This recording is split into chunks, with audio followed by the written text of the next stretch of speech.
But let's get talking about the personal finance segment on the show. Hemant Rustagi of Wiseinvest Advisors joins in to talk about options in terms of creating income once a person actually retires.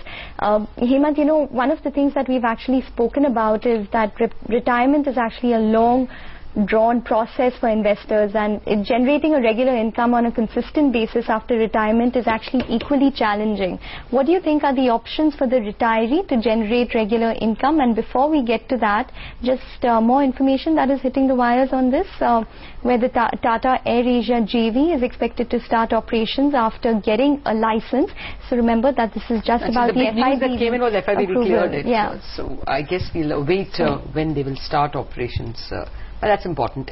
Not that the FIPB clearance was expected to be not go through. It is purely information that's come in, and maybe we should be getting to hear about the date of operation shortly. Okay, Hemant, back to you. Ekta's question was, how should you generate regular income after retirement? Yes, it's absolutely true that it's quite challenging to generate regular income on a consistent basis. But fortunately, there are quite a number of options that are available for the retirees to generate regular income. Before I discuss about these options, I would like to briefly touch upon the strategy to decide the right products mix. Firstly, I would say that every retired person must assess the need for a regular income very, very carefully. The second is all those retirees who get pension should consider that amount and adjust that requirement accordingly. Third, it is very important to consider increase in the expenses on account of inflation over a period of time. Now, all these factors, this entire process helps a retiree to actually ascertain as to what kind of return he or she needs to generate on the portfolio. Let's take an example of a retiree who has a corpus of 50 lakh and assuming that his monthly requirement is around 30,000, which is 3.6 lakh per annum. He needs to just generate a return of around 7%, which looks pretty easy. But you see, the picture changes completely the moment you bring in inflation here. If I assume inflation at the rate of 7%, after 10 years, his monthly requirement will increase from 30,000 to 60,000, which is 7.2 lakhs per annum, which means that he will have to generate a return of 14% plus, which is very, very difficult, if not impossible. So if he invests the money, which most of the retirees do, in fixed interest rate bearing securities right from the beginning, he's going to struggle after a few years to keep pace with inflation. Therefore, the portfolio has to be a mix of fixed interest rate bearing securities as well as the market linked investment options offered by the mutual funds. Now let's talk about some of the options that help a retiree in generating regular income. To begin with, there are post office monthly income schemes. Now these are currently offering a return of 8.5%. The interest rate paid on a monthly basis. The maximum money that can be invested in a single account is 4.5 lakhs, but jointly it can be up to 9 lakhs. The second option is senior citizen savings schemes. There currently the interest which is being offered is 9.3%, which is paid on a quarterly basis, and the maximum money that can be invested in a single account is 15 lakh. But if husband and wife both are about 60 years of age, they can actually have two separate accounts and invest 15 lakh each, which is 30 lakh in all. The third option is bank fixed deposit. As we all know, there is an option there to get interest on a monthly basis. The interest which is offered is fixed, but of course it's very depending on what is the interest rate scenario at that point of time. The fourth option is monthly income plans of mutual fund. Now, these are basically market linked products. These are debt hybrid products wherein 75 to 80% of the money is invested in debt and the rest in equity. Now, of course, these have the option to give better return than other traditional options, but the returns can be quite erratic too. Therefore, one has to be very careful in terms of how much exposure one has to this. The Union Budget 2013 has proposed that the dividend distribution tax in these funds has been increased from 12.5 to 25%, which to my mind makes the dividend option unattractive to most people. But as I mentioned earlier, the market linked product have to be there in the portfolio. This product can be used, or equity oriented balance fund also can be utilized in this portfolio to get capital appreciation over a period of time. Apart from that, then there is option of non-convertible debentures.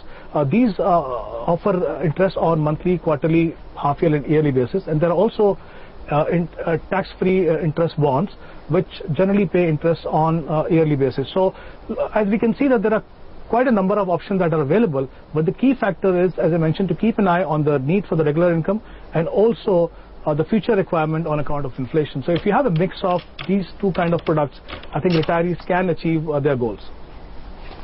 All right, Hemant. Thanks a lot for that exhaustive answer on how retirees can generate regular income. Let's take a break on that, which we have later. But for the moment, we have a caller with a question to Hemant Rustagi, our personal finance expert for the day. Arvind Parashar joins us from Alwar in Rajasthan. Arvind ji, go ahead. What is your question? So my question is that I have taken 7 insurance products. Okay. One in Jeevan Anand, which is started in 2006. And premium is 5,600. And the sum assured is 3 lakh. One I have taken money back policy in 2005. Premium is yearly approximately 3,000. Sum assured is 1 lakh. Okay. Third product is taken LIC Bima Gold, which is started in 2004. Tenure of 20 years and annually premium is roughly approximately 11,000. Sum assured is 5 lakhs. And another I have taken standard life insurance product, unit linked Young Star. Okay. It is starting in 2007. The term is 20 years. Annual premium is 20,000. It's 5 lakhs rupees. Okay. I have taken one HDFC ERGO Ergo Home Suraksha Plus. It started in 2012 for 5 years. Yearly premium 16,000. And one I have taken Kotak Life Assured Income Plan. Okay. That is recent started in 2013. The insurance premium is 97,000 per annum. Arvind ji, I think your list of insurance products is with Hemant already. We had sent it to him.